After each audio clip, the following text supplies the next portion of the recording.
অপেক্ষা করতে হবে। আর বেশি দিন নয়, কদিনের মধ্যে জেলের অন্ধকার ছেড়ে সূর্যের আলো দেখবে তোমরা। আর সুজি বাবাকে কবে দেখবো? অনেক দিন দেখিনি ওকে। আর তো কটা দিন, তারপরে সূর্য বাবাকে দেখবে। কেমন হয়েছে আমাদের সূর্যি বাবা? লোহার মতন, নিজের হাতে করেছে। ঠিক তোমার মতো শক্তি, ঠিক তোমার মতো নিশানা, ঠিক তোমার মতো লাঠি চালায়, আর ঠিক তোমার মতো লড়াই করে।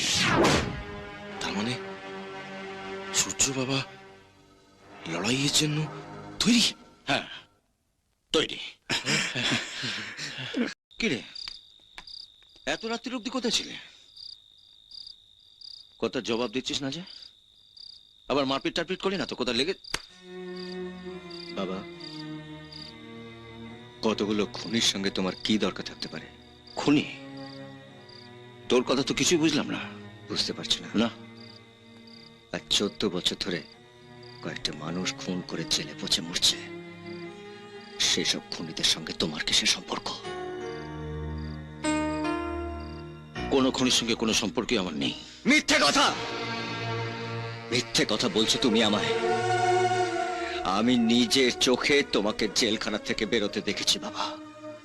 জেলের পুলিশের সঙ্গে আমি নিজে কথা বলেছি, সে আমাকে সব বলেছে। যে মানুষটিকে আমি এত বছর ধরে পুজো করে এসেছি, তার মুখে মিথ্যে কথা মানায় না। বাবা, বাবা, তুমি আমাকে বলো, জেলখানা তুমি কেন গেছিলে?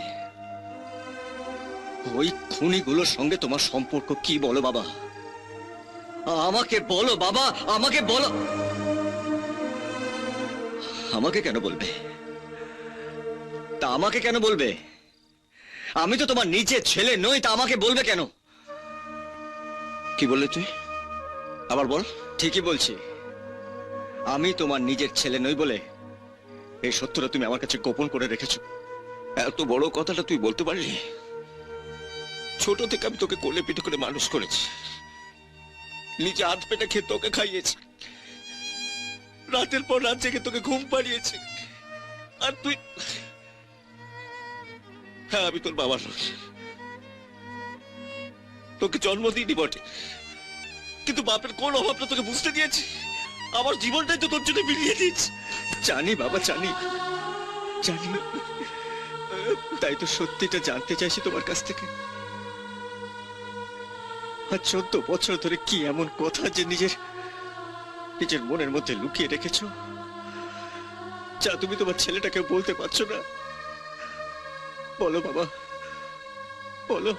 আমি তোমায় হাত জোর করে অনুরোধ করছি, আমায় বলো, বলো। শুনতে তোমরা সব চুপ করে আছো কেন? তোমরা কেউ কথা বলছো না কেন? কি হয়েছে? বাবা কোথায়? আমার বাবা কোথায়? কাকু, তোমরা কেউ কথা বলছো না কেন? আমার বাবা কোথায়? বলো, আমার বাবা কোথায়?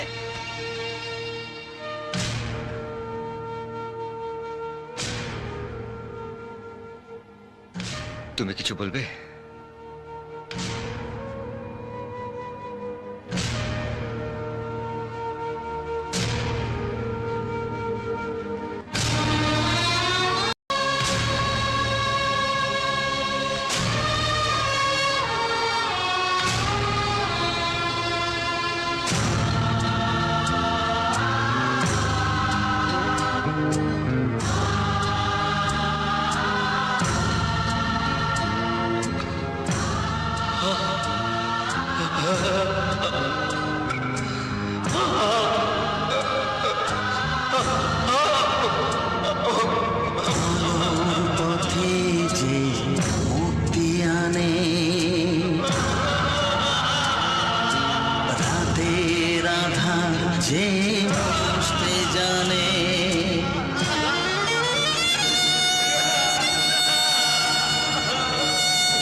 আমি এত সহজে আমার বাবার দেহটাকে আগুনে পুড়তে দেব না। মহিম হালদার, তার আগে আমি তোকে চিতার আগুনে পোড়াবো।